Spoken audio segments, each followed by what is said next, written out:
articular. ¿Por qué? ¿Qué estabilidad tiene el micromovimiento? Secundaria. Sí. Estabilidad secundaria. Relativa. La Pero Relativa. la absoluta es la que no permite el micromovimiento. Exactamente. ¿Qué da una estabilidad absoluta? ¿Una placa o un clavo? Una placa. ¿Por qué? Porque no deja que haya movimiento. ¿Por qué?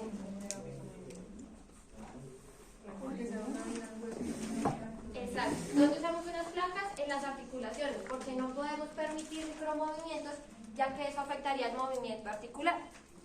Un fijador me da estabilidad relativa porque no me deja completamente rígido el hueso, porque yo necesito que consolide. Hay fijadores, control de daños, damage control o el politraumatismo, que son los ABO, los básicos que todo instrumentador tiene la capacidad de poner con o sin soporte. ¿Listo? Porque es básico. Chance, rótulas, barras, no es más. ¿Dónde se usan fijadores? Fracturas periarticulares. ¿Qué significa periarticular? Exacto. Platillos tibiales, tobillos, húmeros distales, fémur distal. Y en las diáfisis claramente es la primera opción en un tratamiento. El manejo de tejidos blancos, de tejidos blandos. ¿Sí ven la imagen de la diapositiva? Cuando los pacientes llegan con los tejidos tan edematizados, con tantas rupturas de tejido, la estabilización de esos tejidos es la prioridad. ¿Listo? Porque ahí no puedo poner una placa. Porque el tejido no solo está friable, no me va a permitir cerrarlo, sino va a ser un conducto de infección mayor. La corrección de deformidades. ¿Han visto a los pacientes con deformidades óseas? Que tienen los monstruos como el que tengo ahora por la calle, que se suben al Transmilenio a pedir plata. Y los transportes óseos. ¿Cuándo hacemos un transporte óseo? Bien sea por una corrección de deformidad y o por una infección. En ortopedia siempre va a ser diferente a las otras especialidades. ¿Por qué? Porque ustedes en cirugía general entran al lavado peritoneal, lavan el paciente y lavan el paciente y lavan el paciente, y abdominalmente llega el punto en el que el paciente ya no está infectado.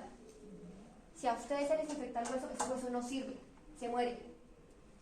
¿Listo? ¿De qué color son los huesos? Blancos, díganos con seguridad. Blancos. Cuando un hueso se infecta se pone amarillo, luego pasa a gris y tiende a ponerse negro. Ese hueso ya no sirve. Hueso infectado, hueso muerto. Entonces, si no sirve, no se puede curar, lo que implica que no sangra. Entonces tengo que quitarlo. Pero al quitarlo dejo un espacio que necesito volver a dejar normal para el paciente. Principios biomecánicos. Algo que tienen que entender sí o sí es que en instrumentación quirúrgica no es solo pasar las pinzas. Tristemente en esto también nos toca aprender matemáticas y física. No, que creyeron que ser instrumentadores no era para números. No, no usan los números para hacer medicina, ¿sí? Pues no. Los principios biomecánicos básicos de un fijador. Al menos 2 clavos en cada fragmento principal, lo más separados posibles. Ahorita vamos a hacer el ejercicio con unos dibujos y unas imágenes para que entiendan cada principio. Deben estar lo más cerca al foco de fractura, no sobre el hematoma de fractura. ¿Conocen un término que se llama la cascada de coagulación? Eso lo da Soleil. Y no me van a hacer quedar mal a la profesora, ¿y por qué los haces? No, nunca les dio la cascada de coagulación. Bueno, entonces vamos por ortopedia por ese lado. Formación de callo. Así lo vimos, ¿cierto? Funciona exactamente igual. Esa es la cascada de coagulación, solo que en los huesos se forma un callo. Evitar lugares posibles de incisiones, es decir, si yo le pongo al paciente un fijador, tengo que tratar de ubicarlo en las zonas seguras, que vamos a ver más adelante, con el fin de que por ese mismo lado no voy a entrar, porque donde puse el set no puedo volver a hacer una incisión, para reducir al mínimo la infección que se le pueda presentar al paciente, porque esa incisión ya estuvo expuesta al medio ambiente.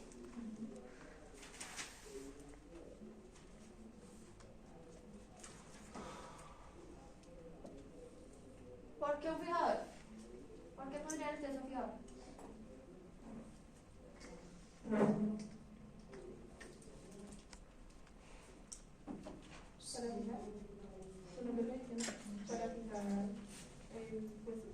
Para fijar el hueso. Ok. Estabilizar la fractura. Para eso, gracias. Para estabilizar la fractura. Por fin, gracias. Claramente para fijar el hueso no está mal, solo que tenemos que empezar a acostumbrarnos un poco a la terminología, porque pues tenemos que sonar bonitos a la hora, básicamente. La estabilización de las fracturas. ¿Por qué? Porque llega el paciente que se accidentó en moto y se fracturó la tibia. ¿Qué es lo primero que uno piensa? Ay, no, sí se dio durísimo. ¿Quién sabe por dónde iba? No, mentiras. ¿Cómo habrá quedado la moto? Fijo, la moto quedó, pero ¿habrá ido solo o con pato? No, usted no tiene por qué preguntar esto. ¿Qué es lo primero que ustedes piensan? Un fijador. Ustedes llegan y suenan el teléfono de central, van a subir un politraumatizado. Punto. Ustedes piensan, código rojo, la parotomía, fijador. ¿Listo? Solución de situaciones en alto riesgo de infección. El paciente se cayó en la moto, iba por la circunvalar a toda miércoles, se fracturó y cayó en el charco. ¿Qué va a pasar con ese hueso? Se va a infectar. Es lo primero que tienen que pensar cuando van a poner un fijador. Es el primer factor después de estabilización de la fractura. Menor experiencia y habilidad quirúrgica. Por eso les digo, esto lo puede poner cualquiera de ustedes. En este momento cualquiera de ustedes puede poner un fijador. Cualquiera. Ahorita vamos a subir el motor del taller de simulación y vamos a hacerlo del motor para que ustedes también sepan qué es perforar un hueso. ¿Listo? El transporte óseo y la corrección de deformidades, que ya es un tema más especializado en el que ya uno requiere más entrenamiento, más conocimiento de física y de ciertas angulaciones anatómicas que tiene el cuerpo. La rigidez. Cuando ustedes vieron los clavos, hablaron de los clavos, hablaron de los micromovimientos y las placas. Hay una ciencia que se las voy a dejar de tarea, porque nos vamos a ver en 8 días, que se llama la tribología. La tribología, necesito que me lean o me escriban o no sé cómo van a hacer. ¿Qué es la tribología? ¿Qué estudia la tribología? ¿Listo? Porque cuando ustedes salen graduados, lo primero que les ofrecen de trabajo es ser soporte. Es lo primero que les van a ofrecer. Entonces ustedes tienen que tener conocimientos básicos, porque es que más allá de investigar y una tiene más cosas afuera. ¿Listo? 1. ¿Qué da rigidez al fijador? La distancia de los chans. 2. La distancia de los chans en el fragmento principal. ¿Sí? Y 3. La distancia de conexión de la barra, es decir, el espacio que hay entre la barra y la piel del paciente.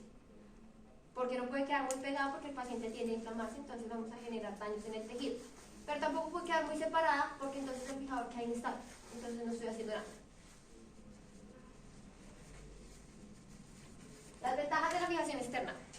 Déjame la primera. Estabiliza sólidamente la fractura. Ok, la segunda. Permite la movilización articular. La tercera. Buena tolerancia de los pacientes. La cuarta. Permite la modificación durante el tratamiento. La quinta.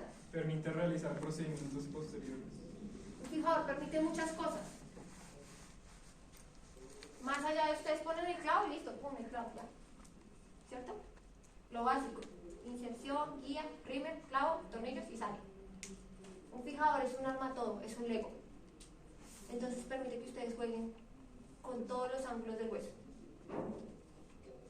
Vamos a hablar de esto, que es bastante tedioso mientras nos acostumbramos a hacerlo, que son las zonas seguras. Solo les voy a hablar de dos porque es lo más básico. Si están interesados, ahorita les demos datos y hablamos del número, porque el número es un hueso bastante particular. Entonces, ya les vemos. Si ven las imágenes, le pueden dar fotos si quieren, porque eso también sale en lo que pregunta Laura. Se recomienda el acceso lateral a un ángulo de 30 grados. Lateral. ¿Por qué no me puedo meter medial? ¿Qué pasa por el fémur medial? ¿Qué?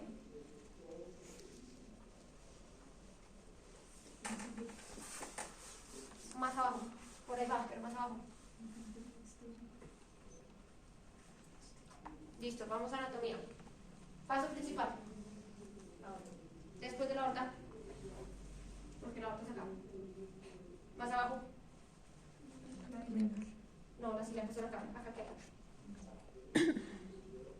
Aorta descendente. De la aorta descendente, las ilíacas. Y de las ilíacas, femoral. Y de la femoral, la poplitea. Excelente. Vascularización de la pierna. Simple. ¿Listo? Por eso no puedo meterme por ahí. ¿Y por qué no me puedo meter posterior? Porque pasa un nervio. Ahí pasa el nervio. Dime. Ahí no pasa un nervio. El nervio, ¿cuál? El ciático. El ciático. Entonces, básicamente las zonas seguras son zonas que nos permiten rodear el hueso o trabajar en los huesos sin daño vascular o nervioso. También es posible por un acceso medial, pero en una dirección más distal. ¿Por qué? Porque la femoral, cuando va bajando, llega a un punto en el muslo en el que se hace hacia atrás y se convierte en poplitea. Por eso el área medial tipo rodilla puedo trabajarla sin ningún inconveniente en el fémur. La tibia. La tibia no es un hueso completamente redondo como el fémur, es un hueso más triangular. Si ustedes mismos se tocan sus tibias, van a ver que es más poco el tejido anterior que el posterior. ¿Cierto? Ella nos permite muchos más ángulos de acceso. Nos permite los mediales a 90 grados, los laterales a 90 grados, los anteriores, pero no vamos a poder entrar posterior, porque por posterior está todo el paquete vascular y el paquete que inerva la tibia y el peroné. Se evita la superficie externa del tercio distal de la tibia. Ubiquémonos ahí, porque eso también tienen que aprenderlo a hacer. ¿Voluntarios? ¿O los escobo a dedo?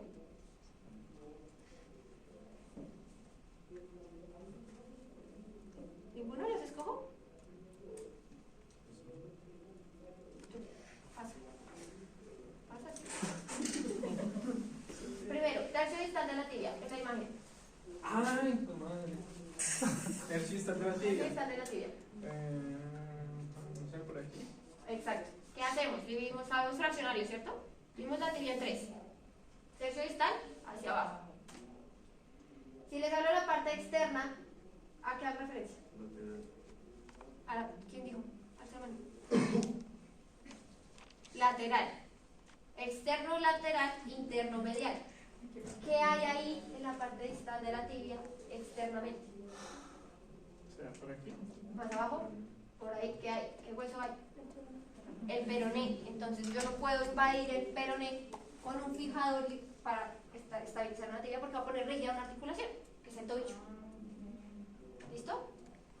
Entonces, adicional a que en la vascularización de la tibia, las filiales, las ramas de la tibial anterior se van hacia anterior, como un abrazo, así, todas las ramas. Esta zona es bastante vascularizada. Un fijador de urgencia para fracturas abiertas, es decir, Expuestas. exposición ósea, de segundo y de tercer grado.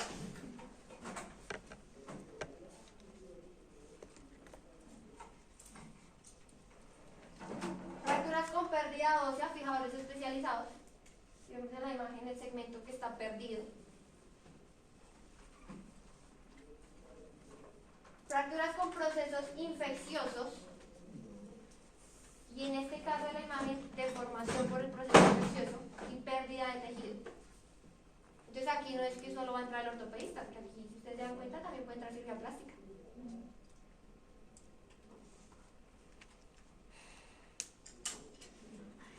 Método de preservación del flujo vascular. ¿Esa imagen la conocen? Sí. ¿Qué es eso? La consolidación secundaria. La formación del callo y o cascada de coagulación. ¿Qué hacen los fijadores? Los fijadores también nos permiten esto. ¿Se lo aprenden? Vamos a hablar de esto, de las fases. ¿De memoria? Justamente ya se la sabe. Vamos a ver si así quedamos la verdad. Fracturas de pelvis. ¿Qué tipos de fracturas o han escuchado algún tipo de fractura de pelvis? Libro abierto es la fractura más famosa de la pelvis. Se evita mundo así se estrellan y ¡pum! Libro abierto. ¿Qué pasa cuando un paciente se fractura la pelvis en libro abierto? ¿Cómo? Ok, no me entendieron. Genial que conozcan los límites que dan la fractura de libro abierto. ¿Qué se pone, sí? No, ¿qué pasa con el paciente? ¿Qué pasa con el paciente? Está choqueado. Está contento, está con Está grave. ¿Le duele? No, si eso sí debe dolerle como un perrazo, se los puedo asegurar. ¿No? ¿Nadie?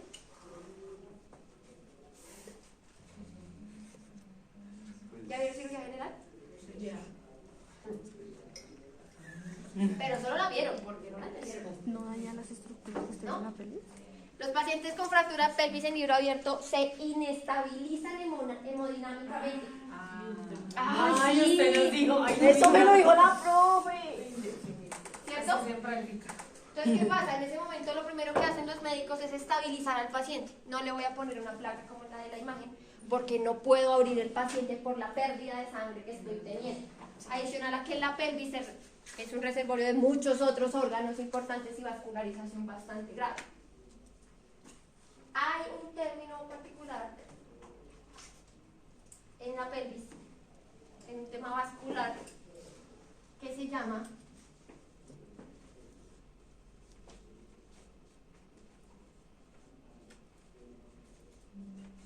la corona mortis. ¿Se acuerdan del triángulo de Carot? ¿Cierto? En el cuerpo hay muchas figuras geométricas. La corona mortis es una corona vascular que es sumamente importante. ¿Por qué? Porque si yo perforo alguna de las accesorias de la corona mortis, sencillo, esa es la joya de la corona, se muere, punto. Con solo una perforación de las perforantes de la corona mortis. ¿Listo? ¿Lo anotaron? Porque está bien, le sale, siempre le sale. Llevo 2 años haciendo esto, siempre le sale.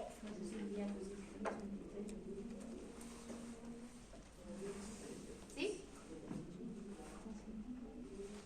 Como la buscaste ahorita la vas a encontrar.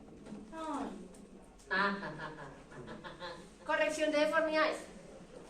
Las deformidades no solo están en los niños. Muchas personas crecen con esas deformidades y o se generan por traumas o por infecciones. Siempre, ¿cómo se llamaría una infección? En el hueso.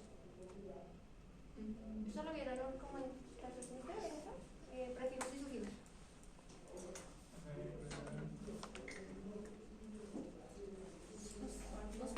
Osteo, mielis. ¿Listo? Eso también siempre sale, siempre pregunta eso. ¿Listo? Este tipo de correcciones requieren fijadores más especializados, más que uno de trauma básico. Requieren de ciertos planeamientos quirúrgicos más extensos. Los alargamientos funcionan exactamente igual. Hay diferencias entre un alargamiento, un transporte y una corrección angular. ¿Sí? Son tratamientos completamente diferentes.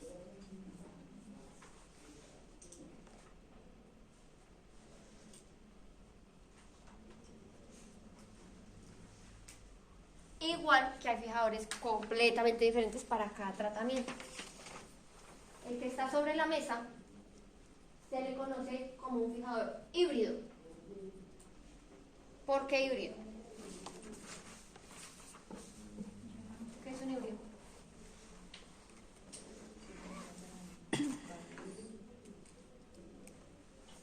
Varios.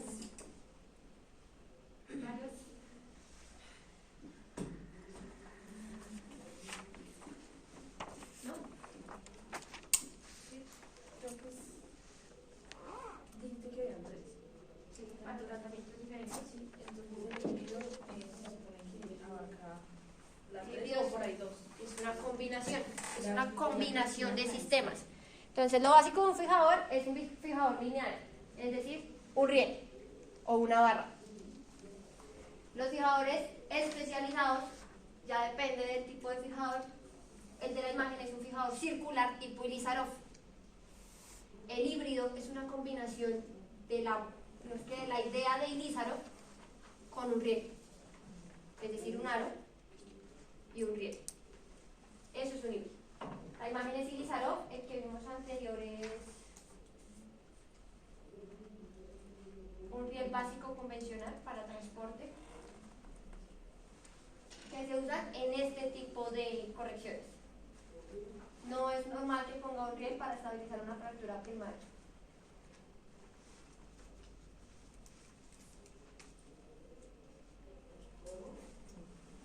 Lean el título de la diapositiva.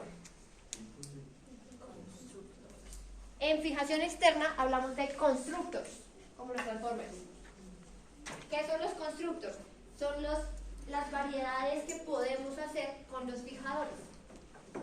Entonces el híbrido, como el que está en la mesa, que es el de las primeras dos imágenes, radiológicamente y como queda en el paciente. El tipo Ilizarov, que son las siguientes dos, y los hexápodos. Que los hexápodos son la última generación de fijadores porque en base a un software que se hace el planeamiento nos permite la modificación del paciente. ¿Hasta ahí claro? Eso es cirugía reconstructiva. ¿Sí?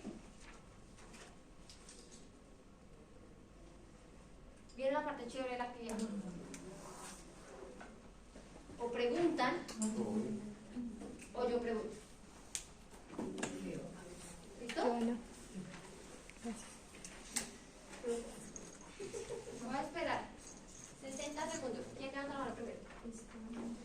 ¿Ustedes o yo? Pónganse a favor. Señora, los hexápodos.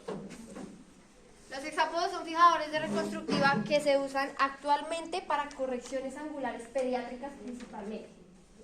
¿Por qué?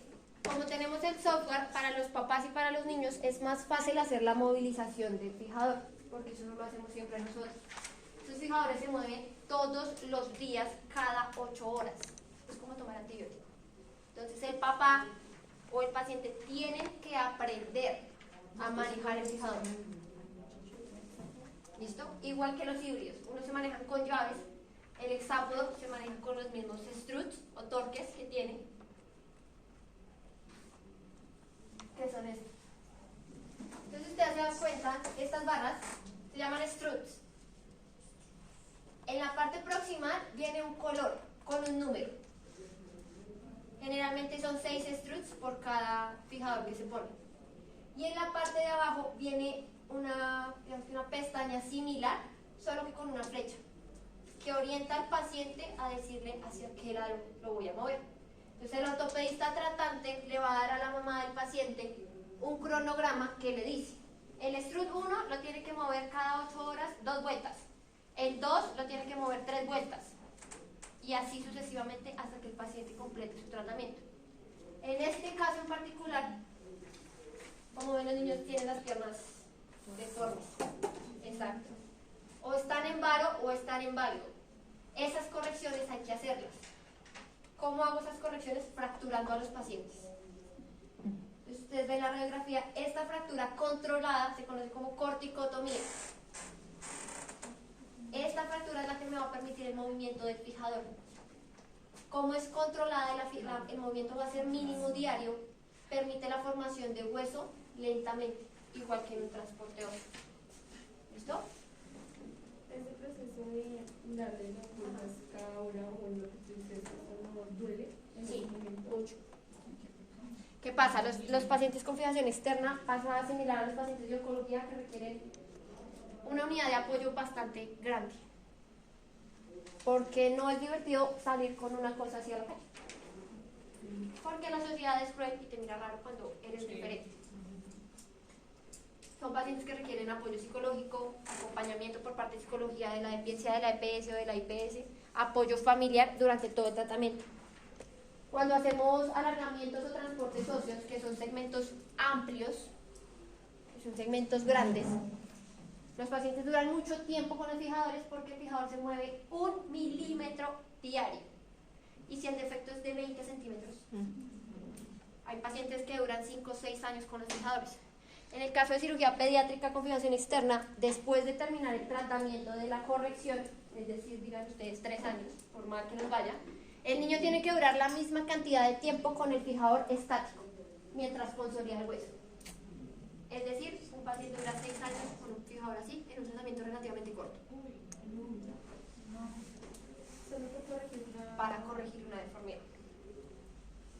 Una pregunta, en el alargamiento de extremidades de pronto puede quedar una más larga que la otra. Sí, ¿ustedes conocen al señor Cosio? ¿Él se hizo eso, no? Él se hizo eso en el oriente. Si ustedes se dan cuenta, Jefferson Cosio camina raro, porque él camina como un pingüino. Cuando uno dura tanto tiempo con fijadores bifocales, que mueven el hueso en varios ángulos, y tanto la tibia como el fémur, las articulaciones empiezan a ponerse rígidas. Es como cuando uno se lastima una mano, se venda y a la semana mover la muñeca duele. Él duró mucho tiempo con esos fijadores y las rodillas quedaron más rígidas de lo habitual. Entonces él, su articulación, perdió movimiento de su articulación en un 30-40%. Por eso camina como un pingüino. Porque cuando nosotros caminamos, hacemos flexión en el tobillo y hacemos flexión en rodilla. Él no, porque él ya no puede hacer eso. ¿Y no lo puede recuperar? Claro, cuando yo le hago un reemplazo articular. Pero es ¿cuánto dura un reemplazo articular normal? Una prótesis de reemplazo. Esa es la vida de un reemplazo. Sí, les dije.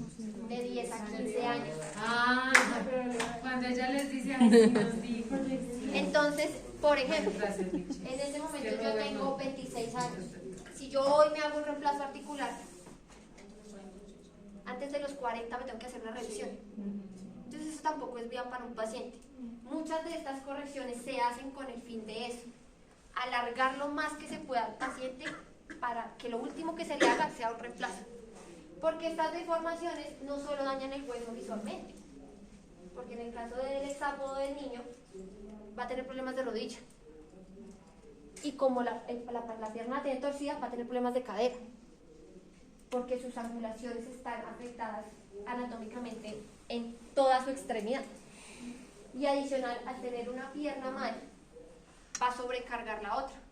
¿Qué es lo que pasa cuando uno se tuerce el tobillo? Usted ya se empieza a doler la rodilla del otro lado porque no pueden apoyar el otro pie. Porque todas las cargas las van a ejercer en una sola pierna. Entonces va a haber mayor desgaste. ¿Listo? ¿Hasta ahí? ¿Claros? ¿Alguien más? ¿Alguien más? Porque es que son muchos. ¿Los tutores pueden ser de uso permanente? Permanente. A ver, los tutores control de daños, los damage control, lo habitual es que duren 7 días en el paciente. Que llega, se accidentó, ponemos tutor y a los 7 días hacemos osteosíntesis. Porque reducimos riesgo de infección, ya los tejidos a los 7 días desinflaman. En estos fijadores, dependiendo del tratamiento. Pero lo habitual es retirarlo después de un tiempo. Ya cuando hay consolidación ya no necesita el fijador. Ya se retira porque también empieza a ser un foco de infección, ya que es un fijador externo que tiene contacto con la parte interna, y recuerden que nosotros somos un paquete hermético, que todo lo que salga se contamina, porque el medio ambiente está contaminado para nuestro cuerpo.